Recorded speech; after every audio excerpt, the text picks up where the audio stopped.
Welcome to the short video about the use of generative AI and internal auditing. And since this is such a huge innovation in our field, we're just questioning if this might be even a disruption for our profession.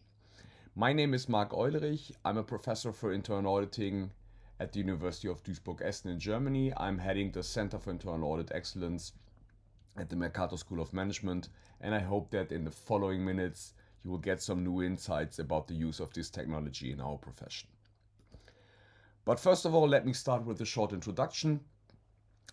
I'm pretty sure that you know that actually within internal auditing, data analytics is not something totally new, and even using specific technologies is not something totally new. So when you just look at the slide, you can identify that we have, over the years, we had different innovations to actually perform our audits. So on the one hand side, most of us started with analyzing documents in a live version. So we have papers in front of us that we analyze. Of course, we can create some insights, but because of the resources, we're actually not able to, for example, look at larger amounts of data. So that became a little bit more easy with the use of IT systems and spreadsheets, for example, so that we were actually able to use a broader scope for our audits and also analyze more data. And then over the years, we can identify that, for example, based on dashboards, we were able to compare different months or years or business units. And with all of these new technologies or these new approaches to use technology, we were actually able to get closer and closer to the insights that we actually wanted to generate. And then roughly around 2015, 16, 17, more advanced things like text mining, here you can see on the slide process mining, became a potential technology that we can use in the internal audit function. This actually helped us to have a totally new view on our audits. And now finally, everybody is talking about the use of artificial intelligence, especially generative artificial intelligence in our profession. But beside this grow and potential insights, we can also see that with all of these new technologies, the complexity behind this, especially the technical complexity, is also growing. Before November 2022, machine learning artificial intelligence was actually something like a nerd thing. So here's an example. Anomaly detection when it comes to the pricing and costs of specific goods. And then you can see in the middle of this slide, there's this regression model where we can see, okay, we have different dots, and each dot actually stays for one specific case, and we can see that case number 1 and case number 2 are outliers. They are not in this normal distribution of dots, and then we can maybe or maybe not say something about the risk of this specific outlier. This is already the use of, let's say, more advanced data analytics, coming closer to machine learning or coming closer to artificial intelligence. But to be honest, before November 2022, this nerd thing was normally something that was not that easy to explain to the auditees or our main stakeholders. So quite often colleagues just use these type of technologies to identify potential cases and then, deep dive into these cases with a, let's say, more hands-on manual audit. The interesting thing here is that then in November 2022, there was a totally new way to use artificial intelligence as an internal auditor, namely because of the introduction of generative AI. And this generative AI is a different way to use technology to generate insights. In November 2022, the company OpenAI from the United States made ChatGPT publicly available. at that point in the 3.5 version. And the interesting thing is that this generative AI solution, so ChatGPT, is able to produce specific content, namely text. But there are other solutions, other providers that would also offer you to generate images, audio, data, media, videos, all of these additional things. So what generative AI does is the system was trained on specific input training data, and based on the input training data, it creates patterns and structure comparable to our neural network within the brain.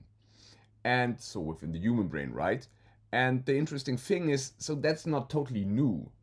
So the research about chatbots, for example, that's a couple of decades old.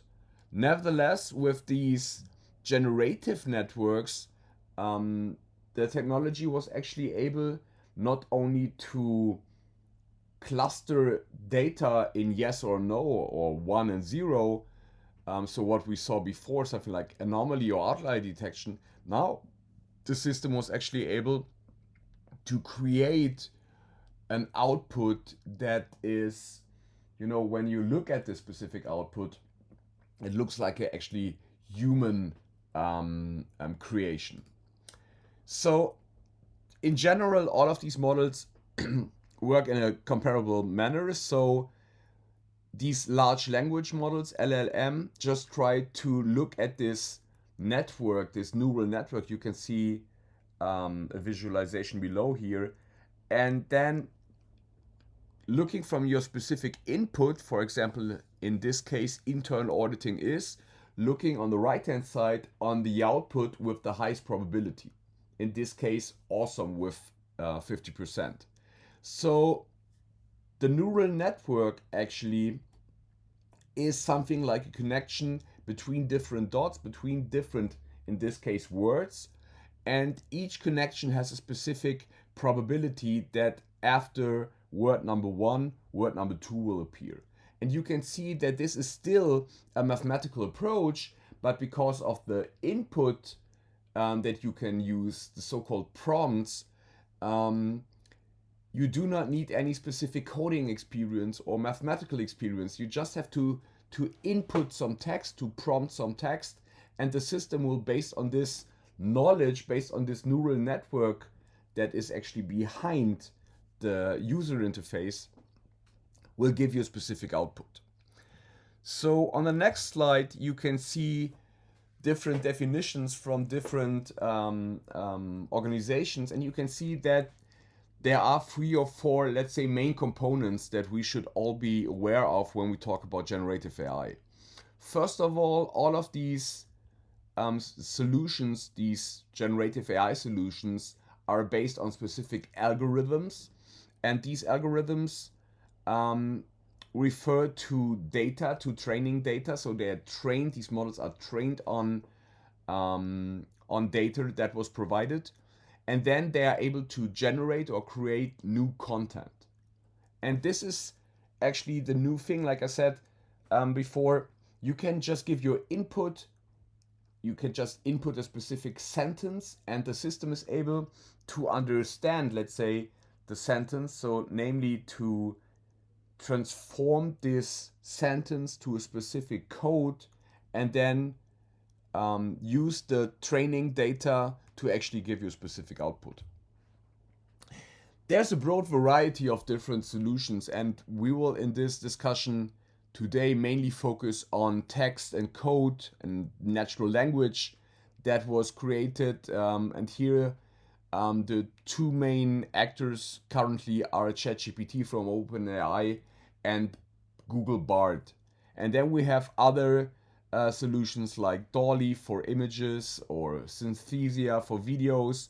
And you can see that the approach is actually in each of these solutions the same. So the approach is always the user give a specific input, and this input will then be transformed to an output. And you can see on this slide that actually the structure is also the same. So first of all, these companies are creating a database that's relevant for, let's say, the common usage of these technologies. So, for example, if you want to have a database that creates you specific images, then of course you just need a large number of images where the system is trained on. So, for example, you want to create um, images about whatever German cars, then of course you need a long list of images, of real images of German cars, so that the system is actually able to understand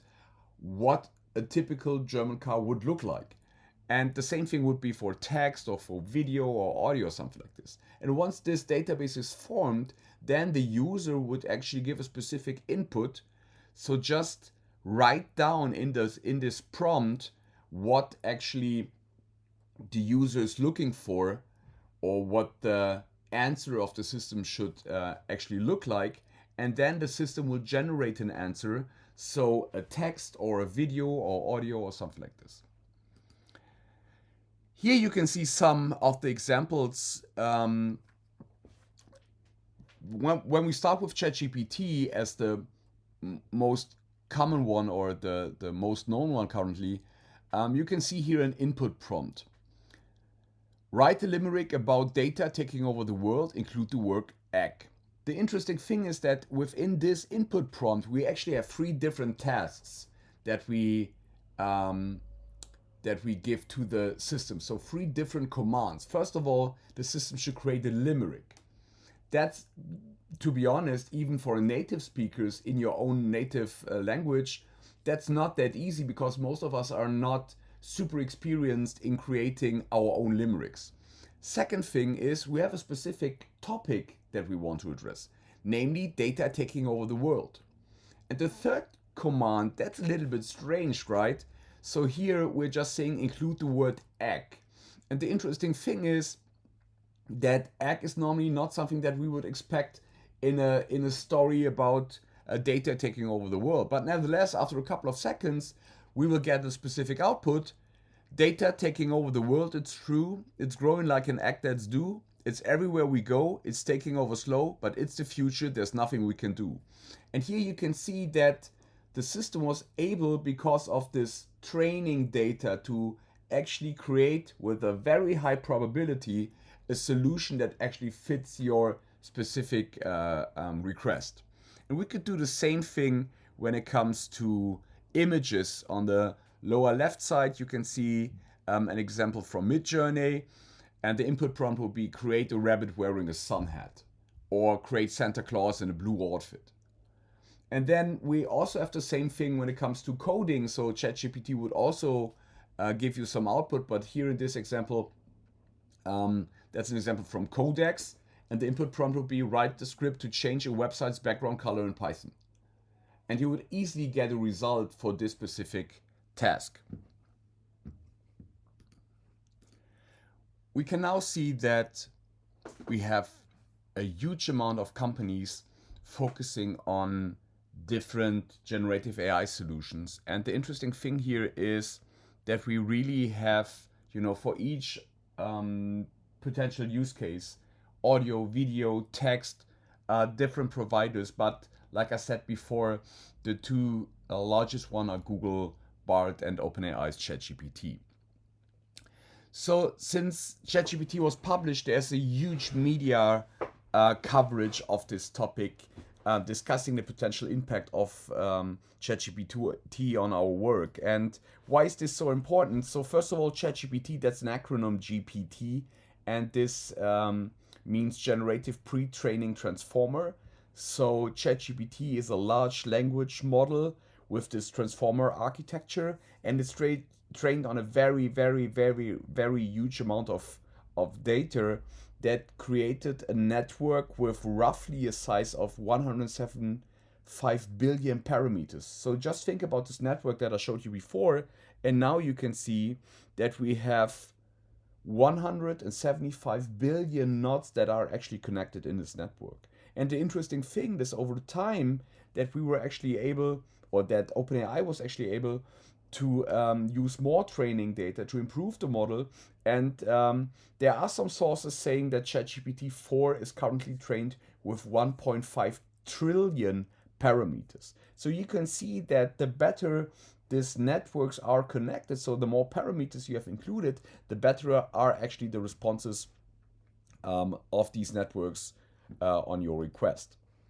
So now coming to the internal audit perspective, after I just talked about generative AI, so first of all, I just want to show you a little bit the history that we can see here. So first of all, an initial study that was started by the fantastic Professor David Wood from Brigham Young University in the United States, together with roughly 200 professors. There was a study starting in December 2022, and in this study, ChatGPT should answer questions from university exams. And the interesting thing is that we actually have here an average score from ChatGPT of, let's say, roughly 50% of correct answers in these university questions. So over 27,000 questions were included, and you can see on the right-hand side, you can see the gray bars, and that's the human performance compared to the lower bars. That is the ChatGPT performance with or without partial completion, and you can see that human beings are actually outperforming ChatGPT. So great news. In December, January 2023, ChatGPT was not as good as accounting students over the world. But the interesting thing is that times are moving so fast. So this previous study had a very good media coverage in different on different platforms, and then we just developed this a little bit further. And because of the publication of ChatGPT 4.0, we then said, okay, now we do a more focused study. I did this together with 3 US colleagues, so the 4 of us just thought about, okay, what could be interesting when it comes to the performance differences. And we just then looked at professional certifications in the field of accounting and auditing, namely certified public accounting, certified management accounting, certified internal auditor, and embedded agent. That's something like a tax advisor, right? And then you can see on the right hand side that ChatGPT still has some passing rates for these different sections within these exams of, let's say, on average, roughly 50%. But ChatGPT 4.0 was able to improve the performance by at least 10 to 15%. Afterwards, we just used the so-called few shot training. So we explained, let's say, the system a little bit more, what the system should do, and this gave an additional boost to the performance, so to the passing rates. And then finally, we did something like the so-called react training. So we were able to ask the system what the next steps are and then decide if this is correct, yes or no. And in sum, the average passing rate was over 85%. And with this study, we actually showed that the system was outperforming the passing rates in the CIA exam, in the CPA exam, and so on and so forth. So the quality of these systems improved dramatically. And then we just transferred this to different internal audit use cases. And within the first paper, together with 2 US colleagues and 2 colleagues from a German company called Uniper, we looked at the integration of ChatGPT in the internal audit process of Uniper. And they use this in a specific training audit engagement.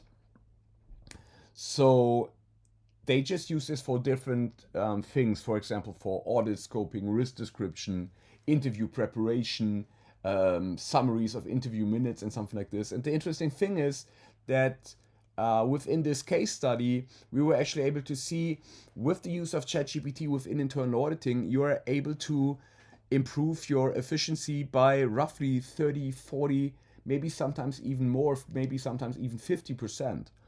And that is just one case, right? So that was only one company. And then we just said, okay, we have to better understand what's going on here in general. So what we did is that my colleague David Wood and I, we just looked at the full internal audit process. So from risk-based audit planning to audit preparation, audit execution, reporting, and follow-up.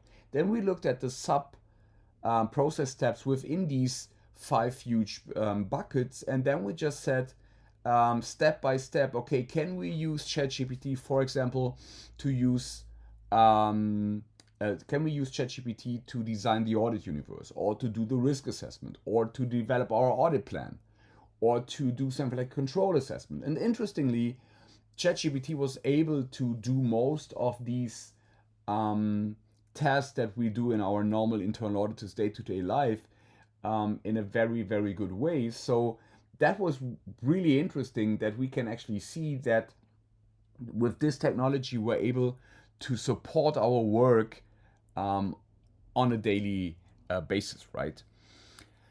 The next step that we performed was about something like an expert group discussing the target, the objectives of using of ChatGPT. And the interesting thing is that we can see that we have on the one hand side efficiency, and on the other hand effectiveness gains that are the main objectives here. And of course, you can be more flexible, more creative when you use these type of technologies. On the other hand, these technologies also come with some specific risk, right? Because maybe the data is outdated, so the training data, or we have private data privacy concerns, or we have problems to validate information. And this is something that was also used by the German IAA to create something like a white paper helping the internal auditors in Germany to, let's say, have a first initial start to understand what or how you can actually apply generative AI, and what are typical, let's say, pitfalls, but on the other hand, also what are typical objectives to achieve. One last comment, that's early stage research, but interestingly, we can see that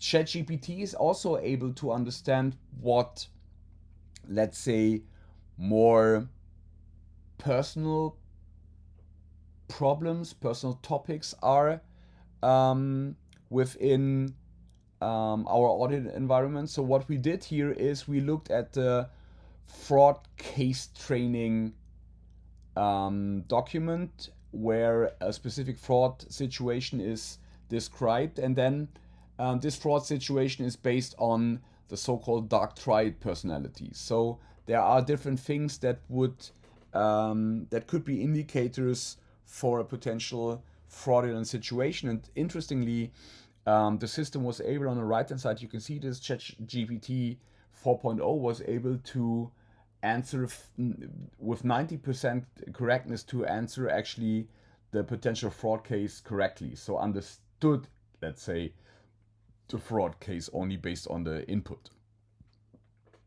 So let me just sum this up. How can we now combine ChatGPT and internal auditing?